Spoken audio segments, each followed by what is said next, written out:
on the 8th day, God looked down on his planned paradise and said, I need a caretaker. So God made a farmer. Howdy folks, Darren back with you at Cross Timbers Farm. Welcome to 8th Day Chronicles. Glad to have you with us on this beautiful October day. Today's October 21st. We started our very last cut for 2024 hay season. Today's a Monday. We cut our test plot for the 4th cutting off that test plot this year, Friday, 2 days ago.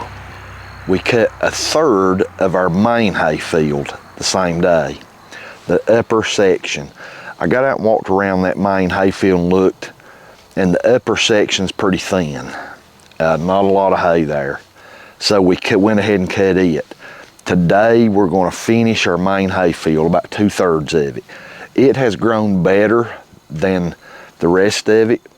The rain, water kind of funneled that direction, and that area got more saturation in the ground. Of course, we got a lot from that hurricane, but for some reason that lower 2/3 of the main hayfield has grown a little better than the rest of it.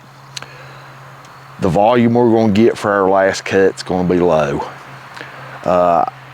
The test plot and the upper 1/3 of our main hayfield, when I cut those, I got out and walked it before and after cutting it, and the volume's going to be pretty low. There's a couple of reasons for that. The main reason, the very main reason, is you got to go all the way back to May. We had our first cut planned for early May, and we had such amount of rain that we were unable to cut until early June. And if you look at the calendar, here's May and here's October when we were supposed to start. That pushed, like here's our dates, that pushed everything this way. And it really threw a wrench in the cogs. Another wrench in that cog, obviously the storm, but we had cool, well not just cool, cold temperatures move in here about a week ago. We actually, right after the hurricane, a couple of weeks later, we actually in this area, we didn't get any right here, but in our area we had some snow flurries. The cold weather, here's that calendar, has moved in over here and pushed our gap where it moved this way even closer, and that's limited our growth. All through the summer was like a roller coaster. We went from abundant rain in the spring, early summer, to bone dry through midsummer, drought conditions, very little hay growth, and that kept us moving our time further and further, giving these hay fields time to grow for a good cut. This kept moving things to the point now we're here at the end, and we didn't have long to let the hay grow again. And we have some people in our area that need hay because of the hurricane, and we decided to do our part and go ahead and cut this anyway, even though what is here is going to be premium hay. Man, is it good hay. It is soft. You can make a pillow out of this orchard in Timothy and Fescue. It's so soft. Going to be very palatable, high quality horse hay, but there's just not going to be a lot of it. So we're going to do what we can do. We're going to play the hand that we were dealt according to weather and going all the way back to the spring. So it is what it is. God's good all the time, and all the time God's good. So we've got our drum mower hooked back up. We've already tedded our test plot and the upper 1/3 of our main hay field. We tedded it the day it was cut, and we tedded it again the following day. It's so thin, I don't think we're going to have to ted it much more.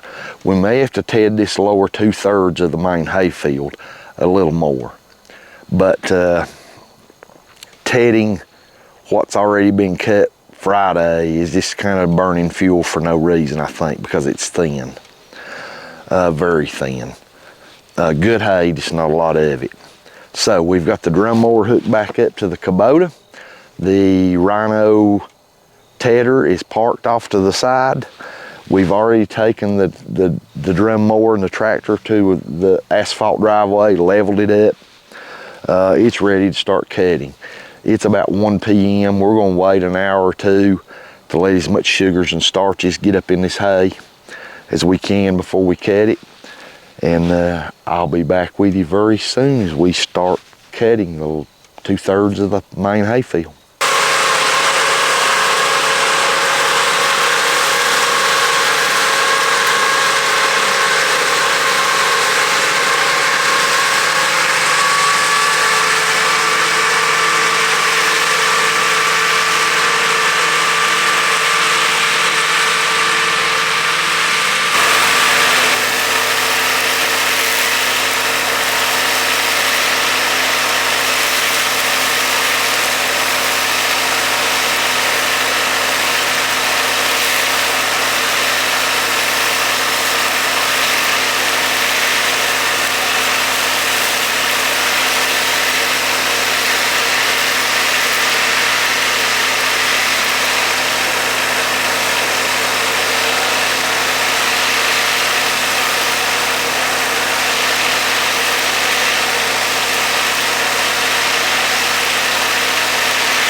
Lice mowing of 2024 is complete. A lot more hay in this field compared to what else we've mowed for our third and fourth final cuttings. This is this 2/3 of this main hay field has grew thicker and better than the rest of it.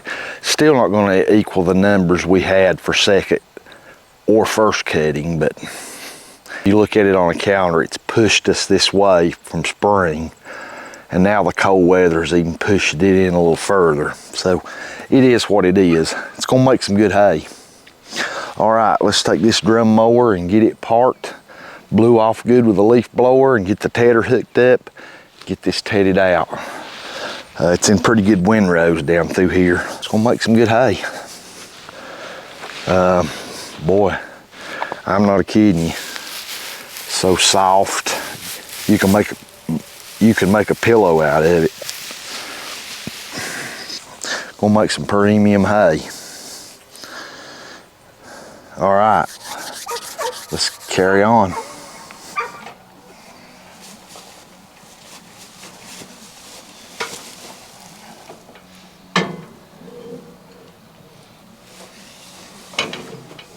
Getting up kind of late. It ain't gonna be long till the sun sets.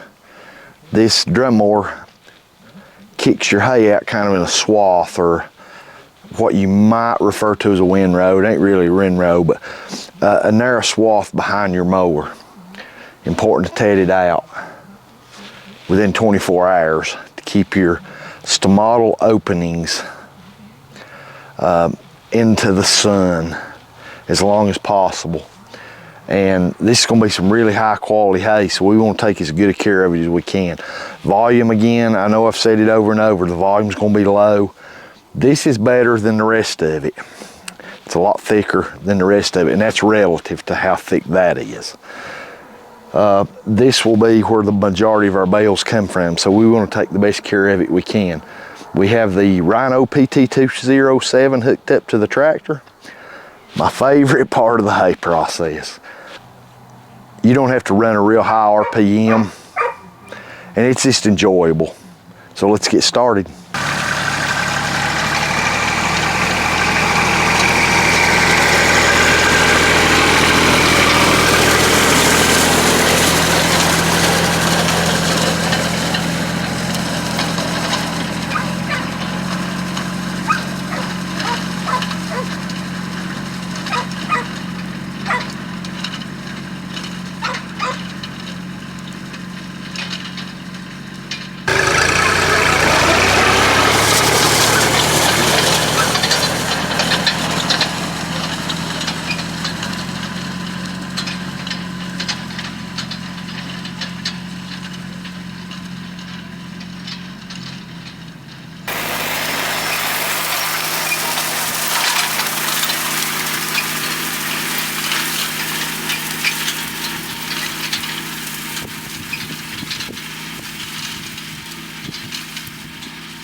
final cut is complete. Been an interesting hay season, to say the least. We've had ups and downs. It's been like a roller coaster. But amidst all that, we have set records for this farm. We got 2 full cuts off of our reclaimed hay field, which this is the first year of haying that field. So last year, the one little small cut we got off of it really don't count. So 2 cuts off of our reclaimed hay field, 3 off of our main hay field, 4 off of our test plot. Looking back, I wished I had scheduled the cuts on the test plot to be 3. This was a year that I pushed the limits, and I wished I hadn't have now. The hay on the 4th cut, and it's a lot because of that window that I talked about earlier. But regardless, I think it would have been healthier for our test plot to have scheduled it for 3 cuts. Mental note and a note in our hay journal. I keep a hay journal every year.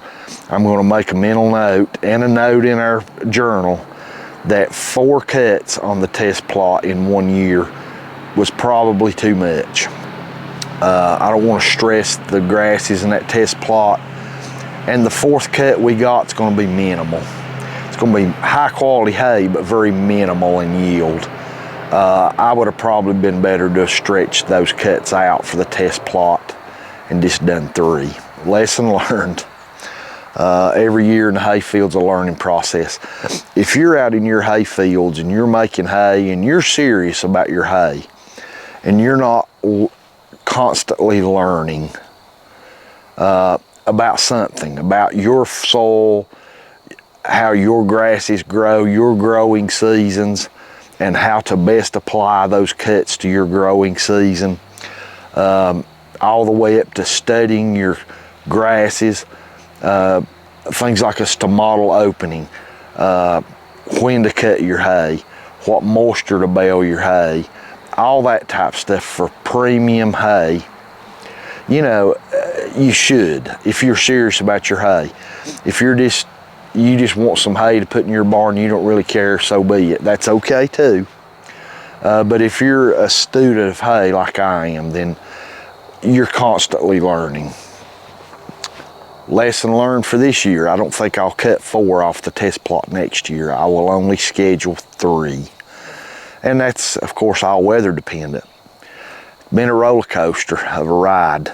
But today we done our 3rd cutting on 2/3 of our main hay field. And it's thin in places, thick in places. And that's due to our late start and then our cold coming in quicker than we thought. I'd really love to have had about 2 more weeks earlier and go 2 more weeks from what we cut today. To cut that, I think we would have had a lot better yield. But yield's not our primary objective, but to go start cutting hay knowing that you're going to get minimal is diesel fuel, equipment, all that stuff. It starts to become to a point where, is it worth it? You need to wait. So 3 cuts is doable on all of our fields. And I think 4 is over the top. But it's done for this year. Everything's cut. We cut the 2/3 of the main hay field today. That's really good hay. Hardly no weed load. Very soft, palatable orchard, fescue and timothy. It's going to make Jim dandy hay. Horses will go nuts over that hay. It is high quality stuff. But it's done. Our last cutting, I did take the drum mower and blew it off good and wiped it down and cleaned it up before I parked it under our equipment shed. We'll do a more thorough cleaning on it a little later. But I needed to get back on the tractor and get this 2/3 of the main hayfield tedded. And we got that done. Everything ran really good today, no issues with anything. Everything went great. So come back with us. We will be back in the next videos for raking and baling. We will probably ted this 2/3 of the main hayfield again in a couple of days, especially in the thicker areas. But showing that's just redundant. So we showed quite a bit of tedding today. So my favorite part of the hay game. I enjoy tedding. So it's getting late in the evening, the sun's about to set. Next step will be raking and baling. So we'll bring you back for that. We staggered these cuts by 2 days. We cut our test plot and 1/3 of the main hayfield on a Friday. Today's Monday. We cut the other 2/3 of the main hayfield. So we've got them staggered. So we can do raking and baling on the test plot and the 1/3 and bale all that up, have it in the barn, be done with it, and 2 days later we can rake and bale the 2/3. So thanks for being with us. We really appreciate it. We still have people in this area in disaster areas is the only really way to put it. Homes gone, cars gone, complete homes gone, communities gone, and the recovery and the healing process and to start maybe to fixing some roads, some bridges, we're getting there, and it's a slow process. But our communities up here in Western North Carolina, you talk about banding together. Our volunteer fire departments, our local agencies, and then just communities. Our communities has banded together like it's a sight to behold. And I will say this, Samaritan's Purse has been Johnny on the spot through this hurricane, this disaster. Boy, they have been great. Helped a lot of people, passed out a lot of hot meals. They're fantastic. If you have a charity that you like to donate to, please give Samaritan's Purse at least a serious look. I know from what I've heard here on the ground in this area during this hurricane, they've been awesome. And a shout out to all of our viewers here at 8th Day Chronicles for all the prayers and the thoughts and the messages we got. A special shout out to Tom and Sally at Chigger Hill Adventures. Thank you so much. They reached out. They have reached out with help, and they've been praying for us and our community. We're doing fine. Still waiting on online services as of this date. So who knows when this video is going to get uploaded, but like I said, a special shout out to Tom and Sally there at Chigger Hill Adventures. Love you guys. You're special. Shout out to Mr. Steve Carver at Carver Equipment for reaching out. I know I've already mentioned that in another video, but thank you, Mr. Carver. The love of Christ is shining through you guys. And it's something when something like that happens, you don't forget things like that. I'll never forget that. Thank you guys. And all of our subscribers. Y'all are fantastic. All the comments, the concern, we appreciate it. Thank you. Come back with us as we rake and bale here in a few days. God bless you and your family. And I pray that y'all have a fantastic day.